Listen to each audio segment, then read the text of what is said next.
हमारी गैंग ने ड्रोन लिया, उसका शूट भाई गजब आया हो, पैसा वसूल आया। तो चमसे guys, welcome to Neel city. જીવન હેડતા નહીં હેડાના પડતા है का दाड़ा 21 बट डोंट फियर, नीलियो इज हियर। तो हवार के पोर में मैं तैयार था कि नवा नवा बूट पहन के वट मार के मैं नज़ारों को देख के पहुंचा मैं जिम। बिफोर मैंने किया वार्म अप करने के बाद हम सबने लगाए शोल्डर का कसरत मारा, सभी ने, एक एक बंदे ने शोल्डर मारा। और देखिए हमने आईने में ट्राइसेप, और जैसे ट्राइसेप देखे अचानक से एक प्राणी आया।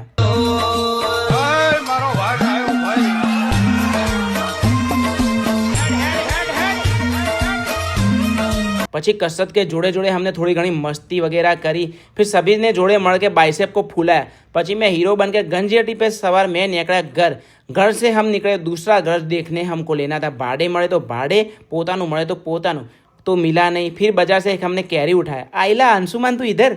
પછી બીજા બધા કોમ જાય भाड़ में, मैं चला पहाड़ में, मतलब कि कैरी खाने। कैरी वीएस काकड़ी बेस्ट कॉम्बिनेशन, बिकॉज मेरा डाइट चल रहा है ना गाइसिस।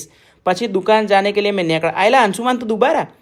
પછી मैंने दुकान में जाके देखा दुकान पहले से खुली हुई थी। मेरी अदृश्य शक्तियाँ कॉम करती है इधर, इसलिए।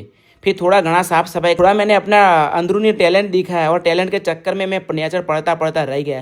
પછી दुकान को आड़ा करके हम सब निकले आरिका कैफ़े के लिए। हमको थोड़ा तोकड़ कम था। फिर तोकड़ हमारा भाईबंद आरजे ऋषभ कैमरा लाया था। उसके कैमरे के प्राइस में तेरा घर चला जाएगा। और हमारी गैंग कोई उसी नहीं भाई, दूसरा हमारा भाईबंद ड्रोन लेके आया था। वो ड्रोन उड़ाया और भाई चेक किया हम कितने काले दिख रहे थे, लेकिन हम काले नहीं, सभी को सभी गोरे दिख रहे थे भाई। पहले से हम गोरे ही है वैसे भी, और मैं तो घना रुपड़ा लग रहा था। और फिर ड्रोन का पैसा वसूल करते फिर हमने देखा आईपीएल और विराट भाई जीत ही गया, तो यानी खुशी थी। तो सुख दुख के सभी साथी जीत को मना के घर पासे वड़े। और આજે આટલું રાખો ને ભાઈ, બાકીનું બધું કાલે રાખી હો ને, ખોટું નહીં લગાડતો પ્લીઝ।